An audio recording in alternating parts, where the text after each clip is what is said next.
Para cuidar a mi familia y mi casa, confío en la empresa con más experiencia. SEA Sociedad Anónima. Seguridad en automatización, cercas eléctricas, rejas y aberturas a control remoto.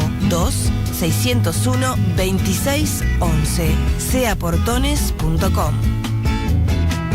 Señores, con mucha alegría, vía teléfono, hoy estamos recibiendo a Óscar Botinelli a propósito de la última encuesta de Factum que tiene que ver con intención de voto. Buen día y bienvenido, Óscar.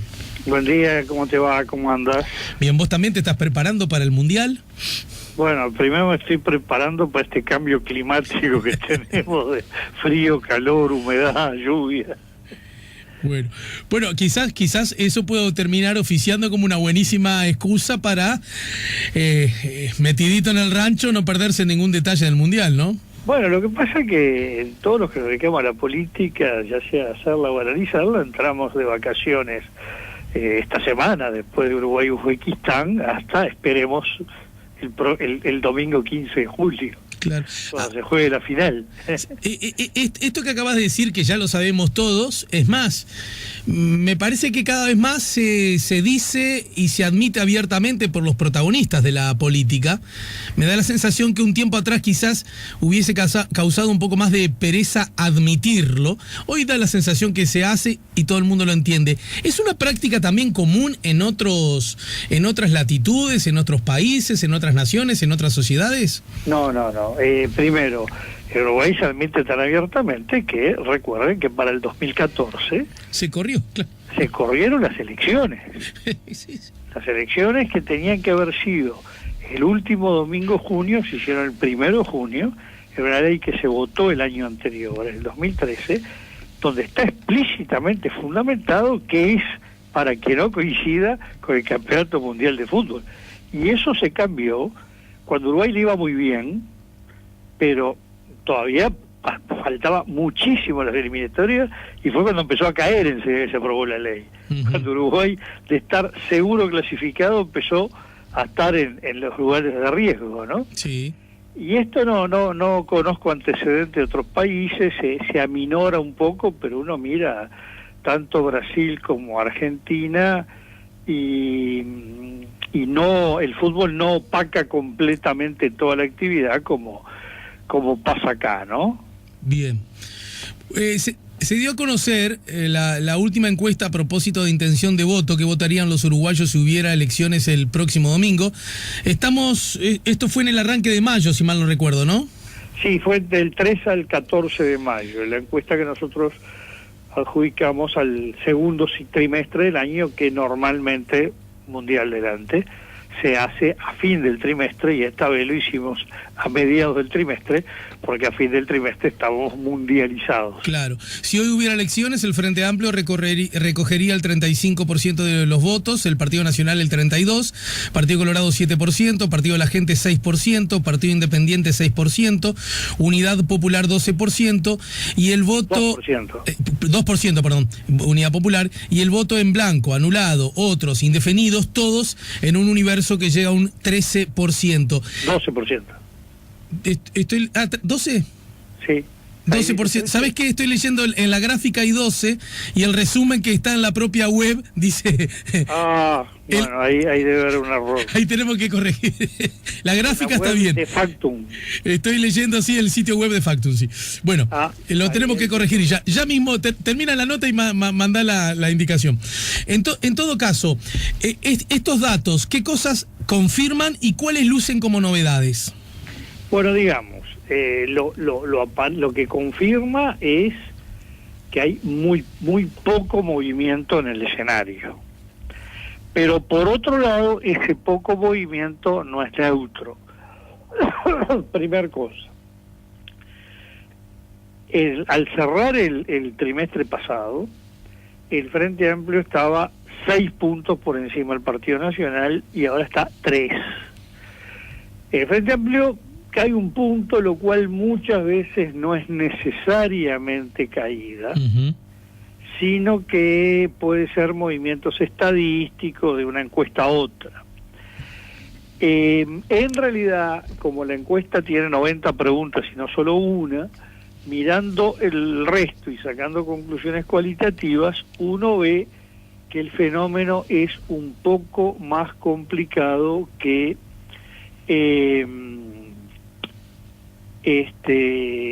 que meramente caer un punto, porque uno veía que el frente el trimestre anterior tuvo 36 y esto le daba aire, pues no estábamos hablando en aquel momento del 13% del resto.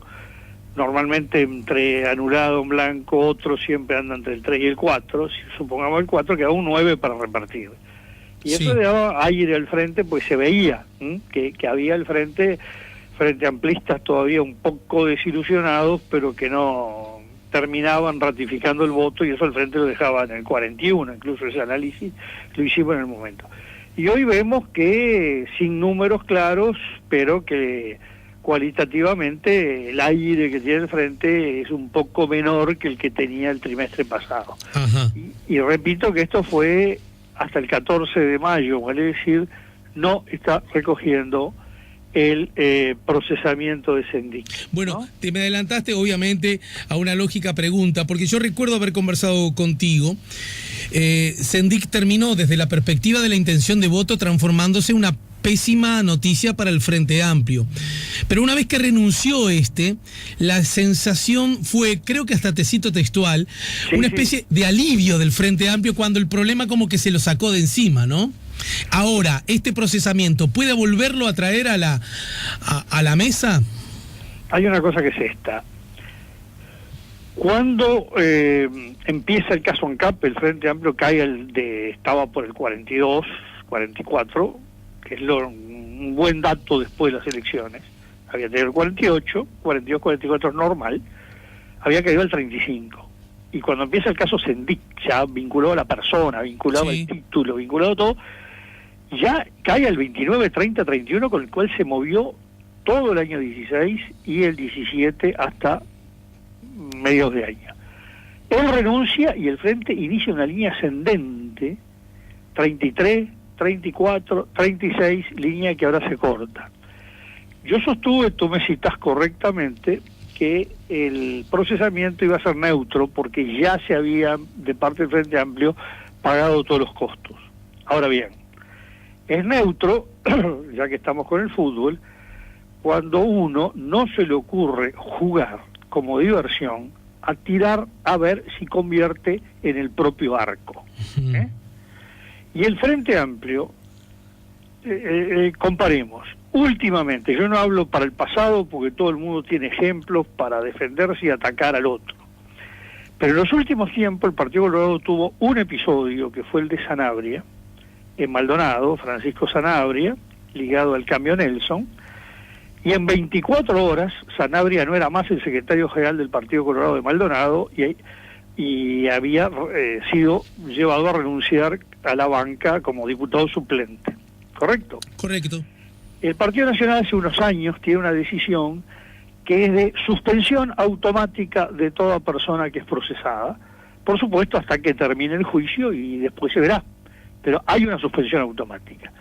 Y el Frente Amplio, ante un procesamiento, y quiero decir algo muy claro, este procesamiento no es solamente por abuso de funciones, que es muy discutible el tema, ¿no? Porque se discute si es constitucional o no, y aunque se sostenga que es constitucional, no entra en la teoría del derecho penal en libertad, del derecho penal liberal, donde no se formula cuáles son las conductas que son delictivas, que es la base del derecho penal liberal.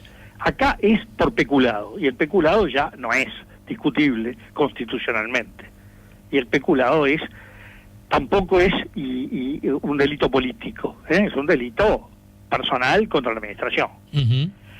Y del Frente han salido voces diciendo hay 100 temas más importantes.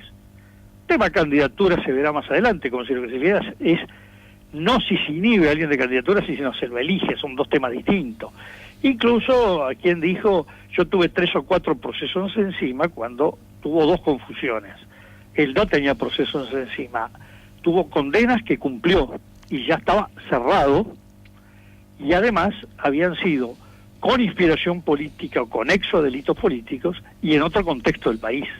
No es comparable. Claro. Se puede estar a favor o en contra de lo que hizo la guerrilla o las guerrillas en Uruguay, pero lo que no cabe duda es que está ligado a la política. El peculado no está ligado a la política. Desde ya. ¿No?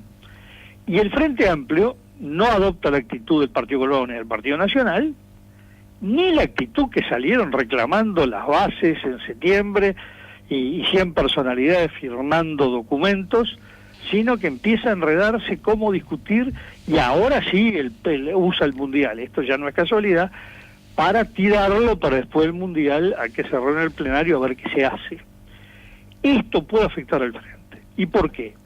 Porque el Frente Amplio, la dirigencia le sigue costando entender una cosa. Cuando uno ve todas las declaraciones, hablan de los blancos y los colorados. Si el Frente Amplio obtuvo el 48% y está en el 35%, no se le mueve un pelo lo que hagan o dejen de ser blancos y colorados. El problema es consigo mismo, con su propia gente. Entendido. Con la gente.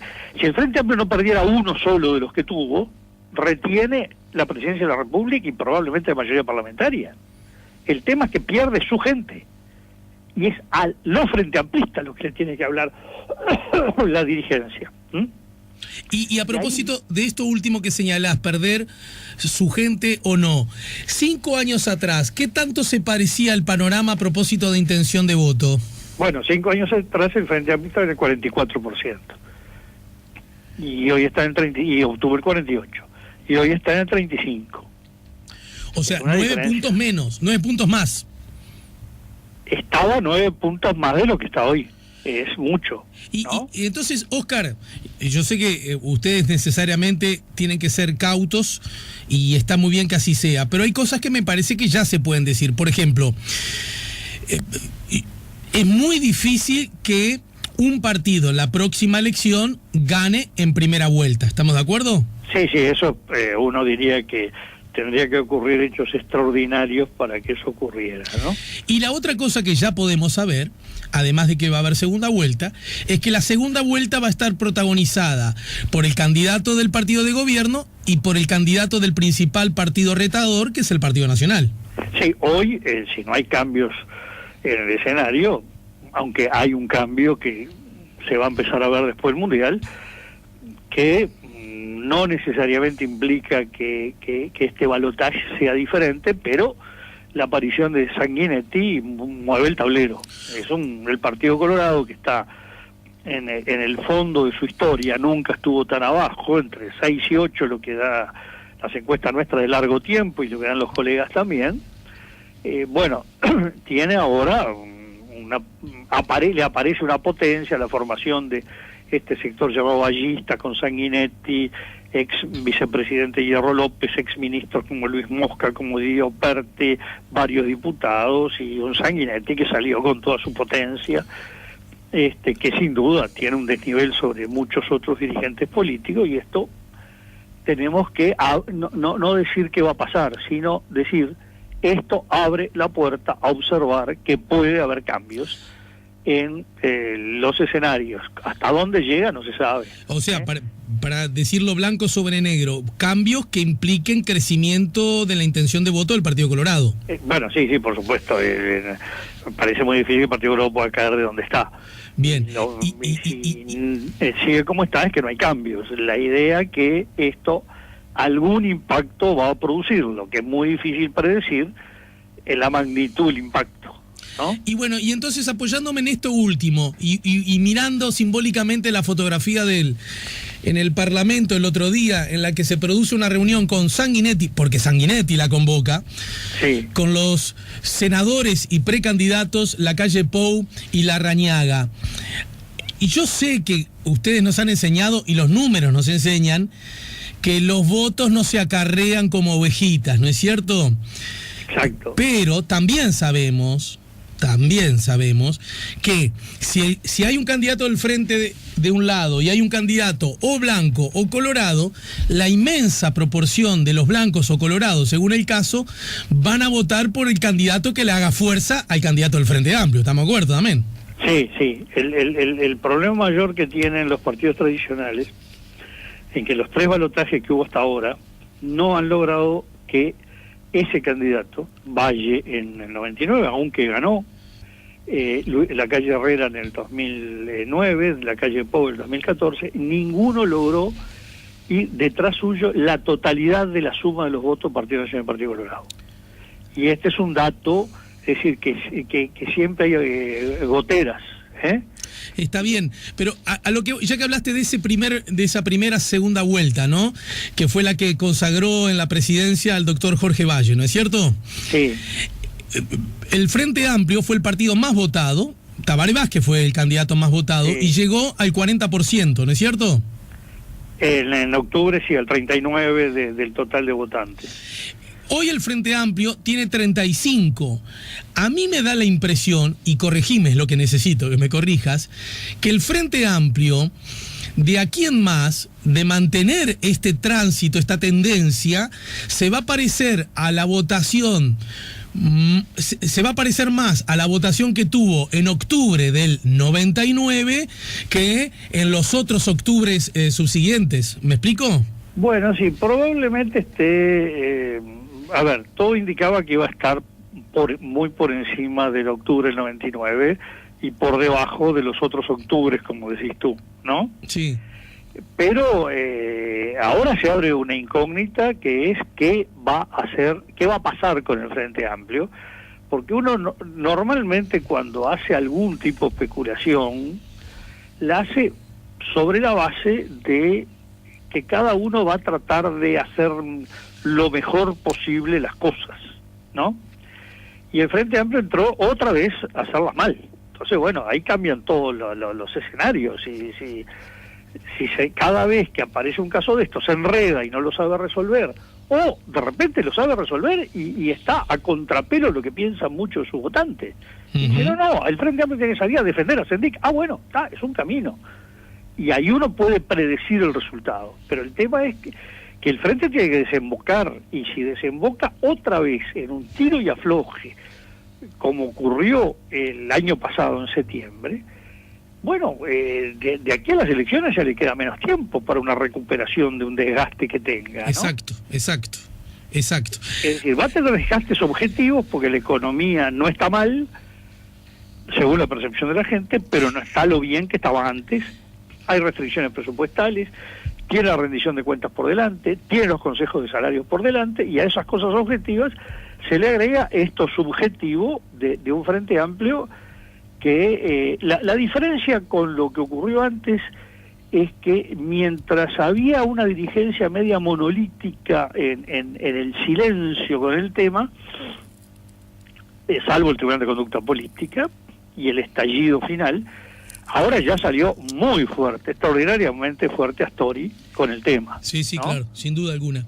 Oscar, en el último tramo quiero hacerte 2 o 3 comentarios más para conocer tu opinión. Primero, a diferencia del Partido Nacional, el Frente Amplio todavía no ha resuelto quiénes son sus precandidatos, ¿no es cierto? Exacto. El Partido Nacional tiene 2 precandidatos y son 2 buenos precandidatos, además con experiencia, y que parecen nuclear casi como la totalidad del espectro de pensamiento, tradición e ideas del Partido Nacional. ¿Esa es una ventaja que está dando el Frente Amplio en el marco de las encuestas? No, creo que no, Ajá. Porque digo, en Uruguay el voto esencialmente es un voto por partidos. Esto hay que relativizarlo al lado de los partidos tradicionales, pero relativizarlo en que es seguro que el voto va o al Partido Nacional o al Partido Colorado, pero sí ahí los candidatos influyen en el desplazamiento entre el Partido Nacional y el Partido Colorado. Pero hay una masa muy fuerte que no va a votar nunca al Frente Amplio, y una masa muy fuerte del Frente Amplio que nunca va a votar partidos tradicionales. Y los candidatos pueden influir, sí, en un porcentaje menor del electorado, que casualmente es el decisivo, ¿no? Pero eso se hace en el tramo final. En esta etapa, la no definición de candidatos no es un tema clave para el Frente Amplio. Entiendo. Y el Partido Nacional, cuidado, que tampoco está cerrada la canasta, está por otro lado peleando Verónica Alonso, y por otro lado que está para después del Mundial también, que van a ser los intendentes, Entendido. que han configurado una especie de sector. Si concluye esto finalmente en lo que se viene amagando como nueva candidatura, lo cual el Partido Nacional puede tener 3 o 4 y no 2, es una incógnita que queda. Pero coincido que sí, lo que hay hasta hoy representa 2 corrientes históricas del Partido Nacional, sí, cada uno con un candidato potente. Pero es muy claro lo que estás diciendo. Para decirlo lo digo yo, si Daniel Martínez ya hubiera largado, ¿vos no creés que este 35 necesariamente hubiese aumentado? Es que ya largó Daniel Martínez. No, el tema es el siguiente. No, bueno. Cuando dicen, no, porque hay que ver si Talvi es candidato. Talvi ya es candidato para la gente, si está en los diarios, si hace reportajes, si recorre el país. El decir todavía no decidí si soy, desde el punto de vista del pronunciamiento opinión pública, ya lo es. Daniel Martínez hace 2 años que es candidato. Lo que se duda es de Story porque es un candidato natural que ahora efectivamente está en duda, y es real la duda. Se duda de Mujica, que más bien dice que no, y la duda si llega a decir que sí, que de alguna manera largó Carolina Cosa y Yamandú Orsi, lo único, y Mario Vergara, lo único de los tres es lo que podemos llamar un if. Mario Vergara, if, sí, no va Danilo Astori. Entendido. Carolina Cosa y Yamandú Orsi, sí, no va Mujica. Pero Daniel Martínez es sí o sí. Entonces, para la gente ya se pronuncia sobre la base que Daniel Martínez es candidato. Ya hace 2 trimestres que se pronuncia sobre la base de que Talvi es candidato. Entendido. Es decir, no se, Amorín ya largó prácticamente, pero no se necesita. En cambio, Tabaré Viera es otro if. Bueno, aspira que puede hacer Sanguinetti, si no, él aspira de repente a hacerlo. Y a propósito, que Sanguinetti sea precandidato no está descartado, ¿verdad? Bueno, en principio él lo descarta plenamente y con toda la razón desde el punto de vista personal. Fue 2 veces presidente. ¿En qué se parece y en qué se distancia la posible candidatura de José Mujica? Bueno, yo creo que lo que une a los dos es que puede llegar el momento en que ellos tengan una decisión muy firme de no ser candidatos, pero las circunstancias, su propia gente, cree una presión que les sea insostenible y los obligue a la candidatura. Creo que es lo mismo le pasa a Mujica que a Sanguinetti. Bien. Y sobre eso, y a propósito de la calidad de la democracia, se ha insistido que sería una mala señal a propósito de la renovación y que afectaría de alguna manera, por decirlo, más allá de las intenciones y las posibilidades de cada partido, como que no hablaría bien de nuestro sistema. ¿Vos tenés, desde el punto de vista académico, una opinión al respecto? No, creo que ni los sistemas son buenos por renovarse, ni malos por no renovarse. O a la inversa, no son buenos por no renovarse, ni malos por renovarse. Todo depende cómo sean las renovaciones. Italia acaba de ensayar en el 2014, 12, 13, 14, una renovación generacional, llevando a un presidente, a primer ministro, presidente del Consejo de Ministros, presidente del gobierno, a un joven menor de 40 años, que nunca había estado en el Parlamento, que era el intendente, alcalde, sindaco, es el título italiano, de Florencia, de Firenze, y fue una estrella fugaz que cayó estrepitosamente, al punto que renunció al liderazgo de su propio partido, que después de haber sido el más votado en el 2013, salió tercero en materia de bloques políticos, con menos del 20% en esta elección. Ahí fue una renovación fallida. Sí.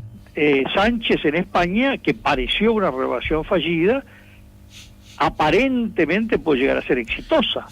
La de Rodríguez Zapatero, que fue casi una casualidad, en su momento fue exitosa. Es verdad. Entonces, hay que ver, hay renovaciones fallidas y renovaciones exitosas. Hay mantenimiento.